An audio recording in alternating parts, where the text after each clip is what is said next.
Hello, my wonderful English learners. Can you concentrate when you're learning English? Or does your mind feel like a butterfly, jumping from flower to flower? If your attention wanders every few minutes, you're absolutely not alone. Last week, Maria wrote to me, "Emma, I sit down to study English, but after 5 minutes, I'm checking my phone." Today, that changes completely. I'll share the exact concentration techniques that transformed not just Maria's focus, but mine too, and they'll work beautifully for you. I'm Emma, and welcome back to English Unlocked, the podcast, where you learn to speak English naturally, confidently, and with joy in your heart. I speak slowly and clearly, so you can follow every word and truly absorb what we're discovering together. So, let's unlock the secrets that will completely transform your English learning experience.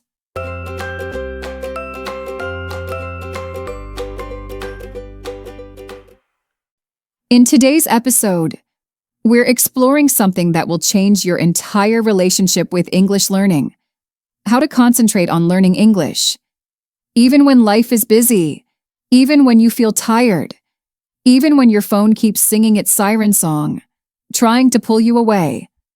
Many English learners believe they need perfect conditions to focus properly: a quiet room, hours of free time, complete silence. But that's simply not true. You don't need a monastery. You don't need to disconnect from the world. You don't need marathon study sessions to make real progress. What do you actually need? Smart focus strategies. Strategies that work in the real world. Strategies that make concentration feel like a gentle stream flowing naturally, not a dam you're fighting to build. And here's what amazes me every single day. These strategies can show results in just 10 to 15 minutes. Ready to discover them together? Let's begin this journey. Let me paint a picture that might feel very familiar. Why does focusing on English feel like trying to read a book during a thunderstorm? Picture your morning, your eyes open, and within moments, your hand reaches for your phone, almost like a reflex. Messages waiting, notifications glowing, news headlines, social media updates. Your brain becomes like a busy restaurant kitchen, with dozens of orders coming in at once. A restaurant kitchen is full of movement, noise, and pressure, just like your mind when notifications appear. Before you've even brushed your teeth, your mind has already processed information about your friend's breakfast, news from 3 different countries, work emails, and that funny video someone shared. Throughout your day, your attention gets pulled like a rope in a tug of war. A notification pops up. Ping. A colleague sends a message. Buzz. An email arrives. Ding. Even when you finally sit down and declare, "Now I'm going to focus on English," your phone sits nearby like a patient puppy, occasionally making little sounds to remind you it's there. You tell yourself, "I'll just check this one quick message. It'll take 5 seconds." But 5 seconds becomes a rabbit hole. You see the message, then notice another notification. That leads to checking social media. Suddenly, 20 minutes have evaporated, and your English study time has vanished like morning mist. Now, listen carefully. This doesn't happen because you lack discipline. It doesn't happen because you're not serious about learning English. It doesn't happen because you're weak. It happens because your brain is wired for survival, and it interprets these quick, colorful, changing stimuli as potentially important information. Think of your brain like a wise gardener who must choose what to water. Social media gives instant pleasure, like bright flowers that bloom immediately. Learning English is like planting an oak tree. The rewards are magnificent, but they take time to grow into something strong and lasting. So your brain faces this choice hundreds of times a day. Enjoy the instant pleasure, or nurture the oak tree that will provide wisdom and opportunities for decades. Naturally, the instant gratification often wins, especially when you're tired or stressed. This is completely normal. This is how human minds have worked for thousands of years. You're not broken, and you don't need to declare war on your own brain. Instead, you can learn to become the wise gardener who knows how to tend your English oak tree while still enjoying life's small pleasures.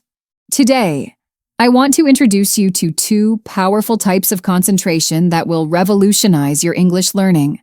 Think of them as two different tools in your mental toolkit. The first tool is purposeful concentration. Some people call this deliberate concentration. Others call it purposeful concentration. They mean the same beautiful idea. The second is natural concentration. This is also called organic concentration, when focus grows naturally without pressure. I'll explain both in ways that make perfect sense and feel completely achievable. Purposeful concentration, or deliberate concentration, is like being the captain of your own ship. You look at the horizon, choose your destination, and deliberately steer toward it, even when the winds aren't perfect. This means you consciously decide to focus. You plan it. You create the conditions. Even if part of you feels like doing something else, you make the choice to concentrate on English. It's like going to the gym. Some days you bounce out of bed excited to exercise. Other days, you feel like staying under the covers. But you go anyway, because you know it's building something valuable in your body. Purposeful concentration builds something valuable in your mind. You might say, for the next 20 minutes, I will only listen to this English podcast. Nothing else will get my attention. Or, from 8 to 8:30 tonight, I will read this article and take notes. My phone will be in another room. The magic of purposeful concentration happens when your goal is crystal clear and manageable. Instead of saying, I'll study English today, which is too vague, you say, I'll listen to one 15-minute English episode and write down 3 phrases that interest me. Purposeful concentration has one golden rule: one river, one direction, no multitasking, no checking messages while listening to English, no browsing while reading. One stream of attention flowing toward one goal, even if that stream flows for just 10 minutes. When it's pure and undivided, it creates powerful learning. Now, let me tell you about natural concentration, or organic concentration. And this is where the magic truly happens. Natural concentration is like becoming so absorbed in a beautiful sunset that you forget to check the time. It happens when you're genuinely interested, emotionally connected, and perfectly comfortable with what you're experiencing. Think about watching a movie that completely captures your heart. Maybe it's a love story, an adventure, or a mystery. You forget about your phone. You forget about your to-do list. You forget that you're hungry. Time seems to stop. You're not forcing yourself to pay attention. You're simply drawn into the story like a moth to gentle light. Natural concentration in English learning is the same beautiful experience. It happens when you're engaging with content that speaks to your heart or mind. Maybe it's a podcast about cooking, and you love cooking. Maybe it's a video about travel, and you dream of visiting those places. Maybe it's an article about technology, and you work in that field. Natural concentration flows most easily when 3 conditions meet. The content is slightly challenging but not overwhelming. It connects to your emotions or interests, and you feel relaxed rather than pressured. It's like finding the perfect temperature for a bath. Not too cold, not too hot, but just right for complete relaxation. Here's what transformed my own English learning, and what I've seen transform hundreds of my students. The most powerful learning happens when you marry these two types of concentration. When purposeful concentration creates the structure, and natural concentration provides the joy. So you might purposefully decide to study for 25 minutes, remove distractions, and sit in your favorite chair. But then you choose a podcast episode about something you're genuinely curious about. You start with intention and discipline. Then let natural interest carry you forward. Like a strong oak tree with deep roots that can bend beautifully in the wind. Now, let me guide you through creating what I call your concentration ritual. A series of simple actions that signal to your brain. It's time to focus on English. A ritual is like a key that opens a special door in your mind. Just as athletes have pre-game routines that prepare them mentally, you can have a pre-study routine that prepares your brain for deep concentration. Here's how to create your personal concentration ritual. First, choose your sacred space. This doesn't need to be a whole room. It could be one corner of your kitchen table, your favorite chair, or even a spot on your bed. The key is consistency. Your brain learns to associate this place with English focus. Second, remove the digital sirens. Put your phone in another room, or at least turn it face down and silent. Close unnecessary tabs on your computer. Think of this as creating a peaceful island in the ocean of distractions. Third, create your centering moment. Sit comfortably. Take 3 slow, deep breaths. Here's a powerful sentence that many of my students love to say. This is my English time. I choose to focus. Some students prefer to simply close their eyes for a moment and smile. Choose what feels right for your heart. Fourth, set a gentle boundary with time. You might say, for the next 20 minutes, English has my complete attention. This isn't a prison sentence. It's a gift you're giving to yourself. Here's why this works so beautifully. When you repeat the same sequence before focusing, your brain begins to recognize the pattern. It's like training a muscle. But instead of building physical strength, your mind begins preparing for deep concentration automatically. Let me share my own ritual. I sit in my blue chair, place my notebook on my lap, take 3 breaths, and say, "Hello, English. Let's learn something wonderful together." It sounds simple, maybe even silly. But after doing this for months, just sitting in that chair makes my mind feel ready to focus. Now, I need to tell you something important and honest. Even with the best rituals and intentions, your mind will wander. You'll be listening to an English conversation, and suddenly you'll realize you've been thinking about what to cook for dinner. You'll be reading an article, and your mind will drift to a conversation you had yesterday. This isn't failure, it's being human. Many students, when they notice their mind wandering, become like strict teachers scolding themselves. Focus. Why can't you concentrate? You're terrible at this. But I want to teach you a different approach, what I call the gentle return method. Think of your attention like a beloved pet that has wandered off. You don't yell at a lost puppy when it comes back. You welcome it home with kindness. Here's how the gentle return works.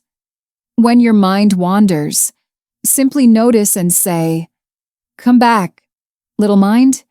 Then return to the English sentence you were hearing or reading. That's it. No anger, no frustration, just gentle guidance back to your English.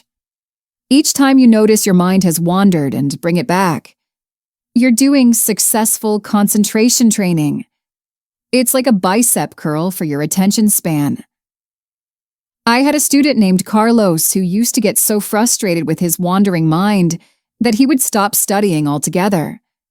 I taught him this gentle return method, and everything changed. Emma, now when my mind wanders, I just smile and say, "Come back, little mind. We have beautiful English to explore together." Here's something profound that many English learners don't realize. When you practice concentration regularly, you're not just improving your focus, you're changing how you see yourself as a learner. Many people carry this story in their minds. I can't concentrate. I always get distracted. I start things but never finish them. But when you create even small moments of successful focus, a 10-minute session where you truly concentrate on English, you're giving yourself new evidence. Evidence that you can focus. Evidence that you are capable. Slowly, your inner story begins to shift. You start thinking, yes, sometimes I get distracted, but I can also concentrate when I choose to. I am someone who can focus on learning English. This change in how you see yourself is incredibly powerful because English learning isn't just about grammar and vocabulary. It's about identity. It's about becoming the person who speaks English confidently.